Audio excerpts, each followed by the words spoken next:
Voilà, je suis de retour sur Paris. Alors pour conclure cette série de vlogs sur cet incroyable voyage en Égypte, je te propose comme d'habitude de te montrer ce qui est différent et un petit peu surprenant là-bas par rapport à chez nous en Occident. Alors je te rappelle que ce sont des choses que j'ai vues moi avec mes propres yeux, ce n'est peut-être pas comme cela dans toute l'Égypte, voilà.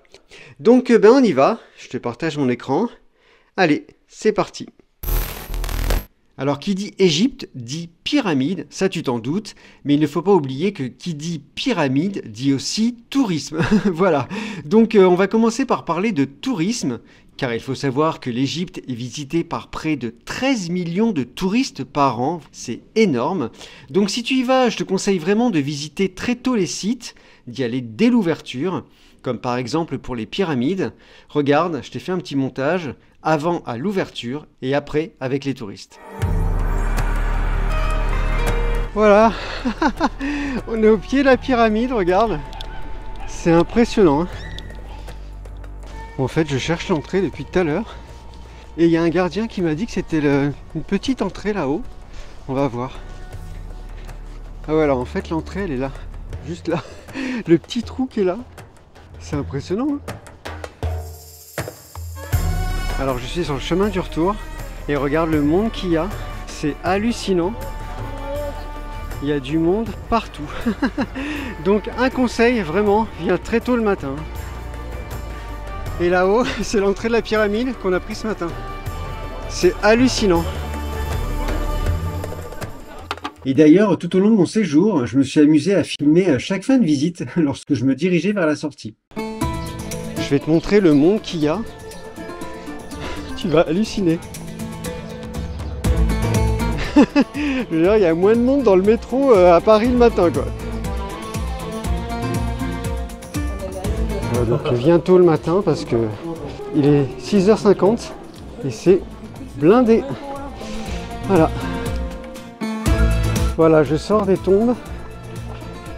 Je voulais te montrer le monde qu'il y a, voilà. Donc viens vraiment à 6h pile. Parce que c'est l'enfer, l'enfer. Juste pour te montrer le monde qu'il y a. Il est 9h30. C'est l'enfer.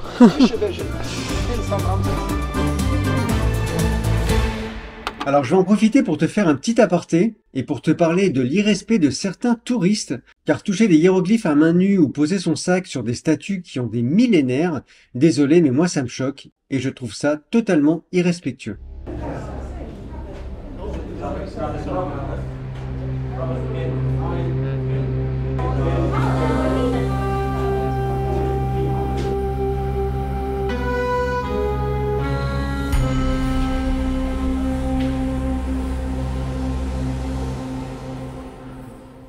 Voilà, ça c'est dit. Alors il faut savoir que comme tu es touriste, on va essayer de tirer le meilleur parti de ton séjour, c'est-à-dire qu'on va profiter au maximum de ton argent.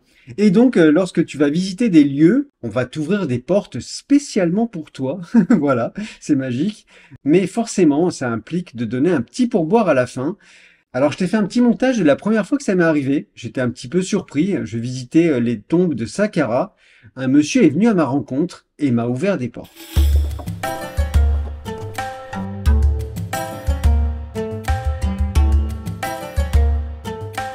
Bon écoute, je continue à le suivre, je sais pas trop, c'est très étrange. Le mec il ouvre des portes que pour moi. Je sais pas, je comprends rien du tout.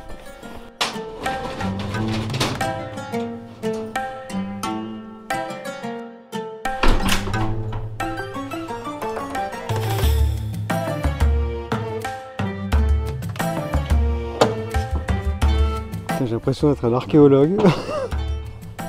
Ah oui, le mec il m'emmène là quoi. Non mais c'est quoi ce truc? Non mais... je ne sais pas où je vais. Et d'ailleurs ce passage m'a emmené vers une des plus belles tombes de Saqqara. Donc vraiment, je remercie ce monsieur. Alors je t'ai fait un petit montage sur d'autres portes que l'on m'a ouvertes sur d'autres visites.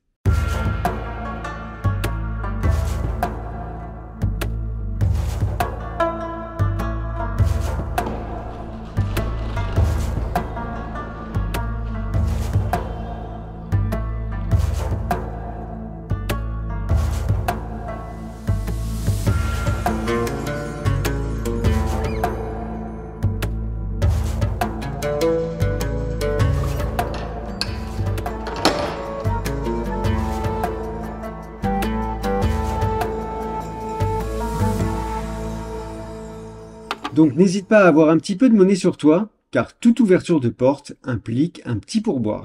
Voilà. Alors je ne te cache pas que le petit point négatif, c'est que l'on va essayer de profiter de toi un maximum, c'est-à-dire que l'on va te proposer un tas de services, des tuk-tuk, des bateaux, des calèches, et même si tu dis non plusieurs fois, ils insistent, c'est l'enfer. Yes. Yes. No, thank you. No, thank you. Thank you, thank you. No, no. Excuse me, I did you No, something. it's okay. I did you something. Don't worry, my friend. Come take with me.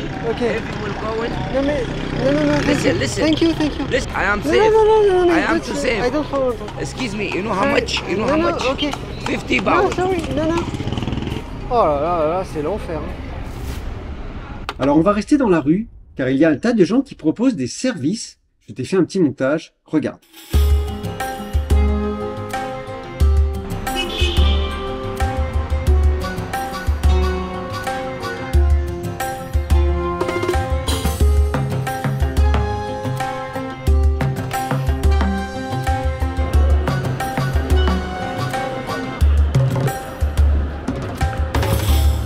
Et là, comme tu vois, le monsieur proposait que l'on se pèse.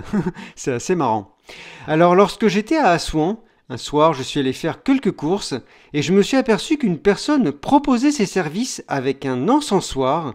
Contre quelques petites pièces, il bénissait les gens et les boutiques. Regarde, c'est assez étrange et plutôt joli graphiquement.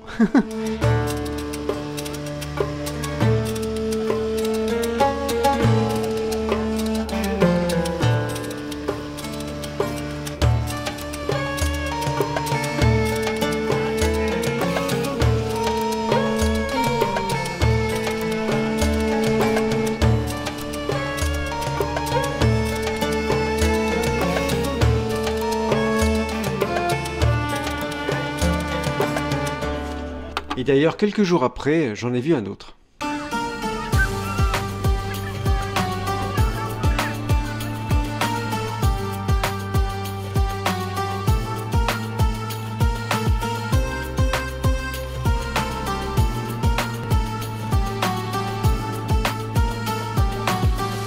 J'ai également vu des gens qui attendaient sur le trottoir avec des outils, bien souvent c'était un marteau avec un burin. Ils attendaient là, assis, je pense qu'ils proposaient leur service, mais je n'en sais pas plus.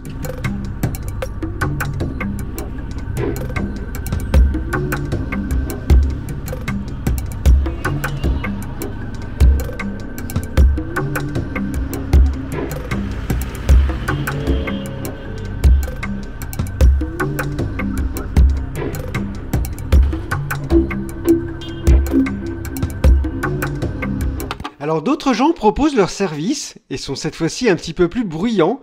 En fait, je vais te raconter, la première fois que j'ai découvert ça, j'étais vraiment très surpris parce que je vois quelqu'un marcher à côté de moi et qui crie une sorte de mot, comme un prénom, c'est très étrange. Donc je te laisse découvrir, tu vas voir, c'est assez comique.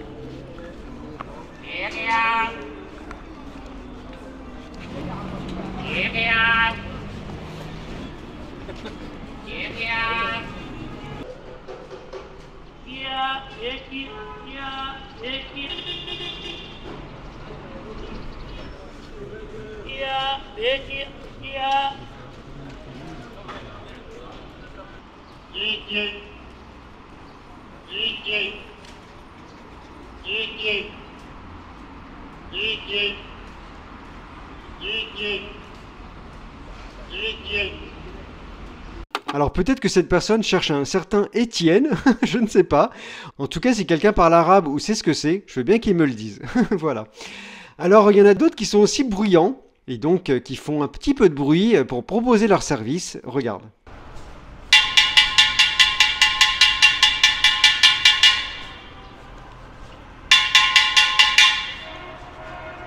Et certains autres font encore plus de bruit avec des mégaphones. Tu vas voir, c'est incroyable.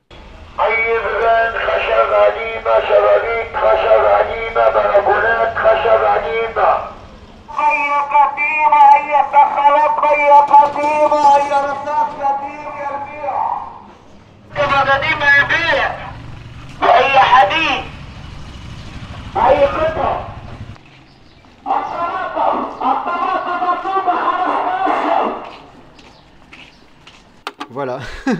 Et d'ailleurs, en parlant de mégaphone, tu vas voir là-bas, c'est une pratique assez courante. Je vais te montrer la séquence de la première fois que j'ai découvert des marchés avec des mégaphones. Tu vas voir, c'est hallucinant. Oh là là. C'est un truc de fou.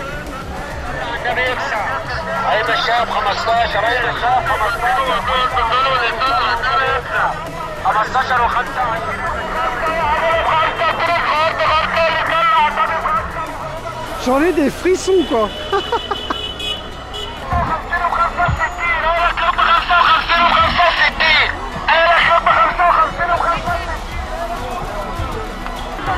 C'est un truc de fou, regarde.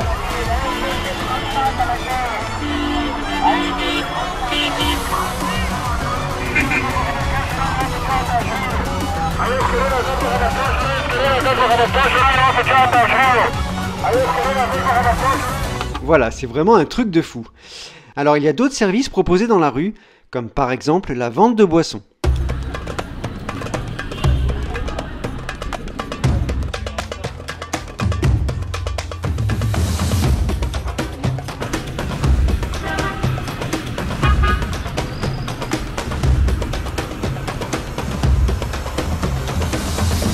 Oui, alors je t'ai mis cette petite fille avec cette boisson, car là-bas, très souvent, il y a des boissons dans des sacs avec des pailles.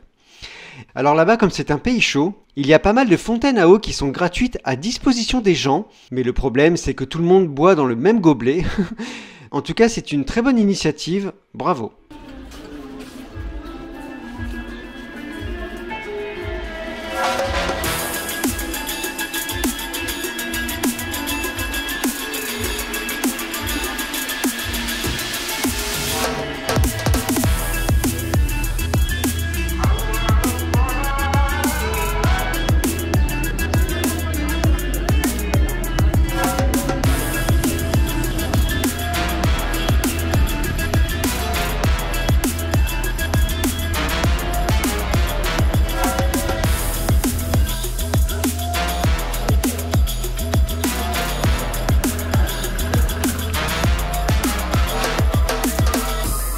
Alors il n'y a pas que la boisson dans la rue, il y a aussi pas mal de street food, il y en a vraiment de partout, c'est super.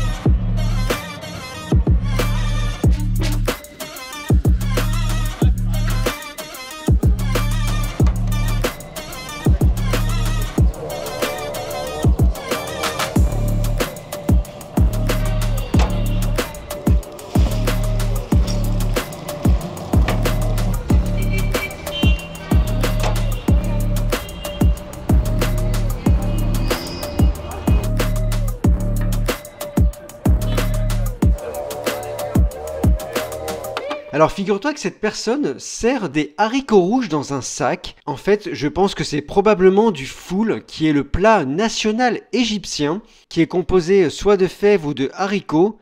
Il est même considéré en Égypte comme étant un don de Dieu. Voilà. Alors il n'y a pas que des plats salés, il y a aussi des plats sucrés.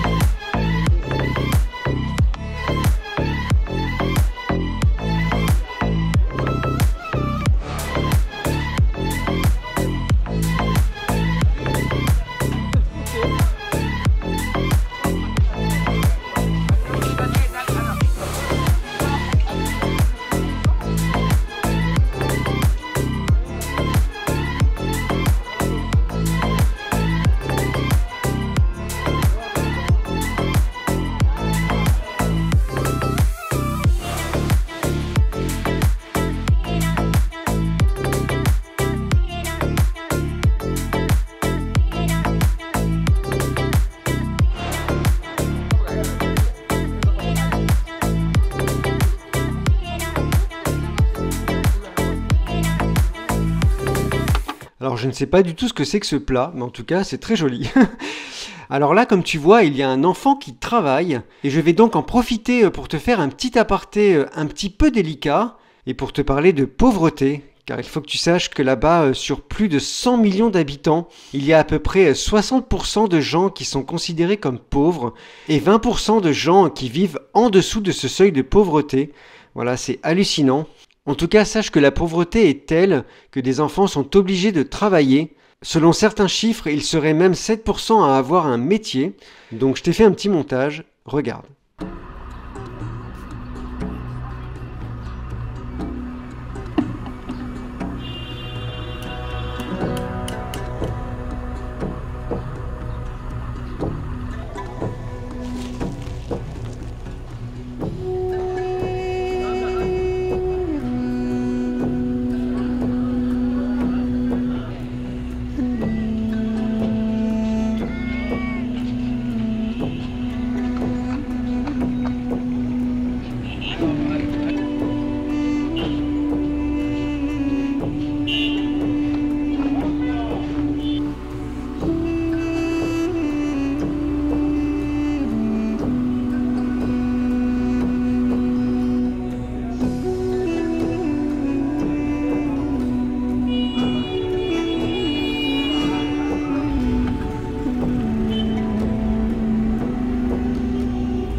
Il va pas aller bien loin, lui. Hello. What's your name? Jeremy, Sorry. it's camera. No? Yeah. And you go.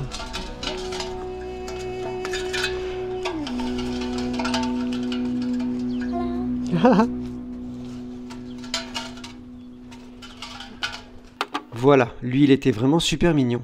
Alors maintenant on va passer à un chapitre que j'aime bien, on va parler d'animaux. Alors il faut savoir que la majorité des animaux sont errants, un petit peu livrés à eux-mêmes, et ceux qui sont domestiqués